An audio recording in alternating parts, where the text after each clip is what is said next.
வணக்கம்ங்க. நாங்கள் திருச்சி மாம்பழச்சாலையிலேருந்து வந்துட்டு பேசுகிறோம். இந்த வீடு வந்து மாம்பழச்சாலையில் விநாயகா அப்பார்ட்மெண்ட்டில் இருக்குது. இந்த வீடு ஒத்திக்கு விடுறோம். இப்போ நீங்கள் பார்த்தது வந்து ஹால். இது வந்து இந்த வீட்டில் வந்து டபுள் பெட்ரூம். இது ஒரு பெட்ரூம் வித் ஒரு பால்கனி வியூவோடு வருது. இங்கே வந்து ஷெல்ஃப் இருக்குது. மேலே வந்து ஒரு லாஃப்ட்டு. அப்படியே வெளில வந்தீங்கன்னா இங்கே ஒரு சிங்க்கு. இங்கே பார்த்தீங்கன்னா இது வந்து ஒரு பாத்ரூம். இது வந்து கிச்சன் வந்து நல்லா உங்களுக்கு ஸ்பேஷியஸாக இருக்கும். கிச்சனில் பார்த்தீங்கன்னா உங்களுக்கு நிறைய ஷெல்ஃப் இருக்குது. மேலே ஒரு லாஃப்ட்டு.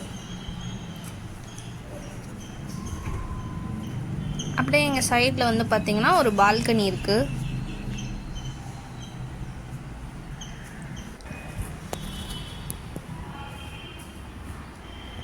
இந்த ரூமில் வந்து இது ஒரு பாத்ரூம்ங்க, வெஸ்டர்ன் பாத்ரூம். இது வந்து ஒரு ரூமு. இந்த ரூமுக்கும் வந்துட்டு மேலே ஒரு பெரிய லாஃப்ட் இருக்குது. இதுக்கும் வந்து சேர்த்து ஒரு அட்டாச்டு பால்கனி. இந்த வீடு உங்களுக்கு வேணும்னா கீழே தெரிகிற காண்டாக்ட் நம்பருக்கு கால் பண்ணுங்கள்.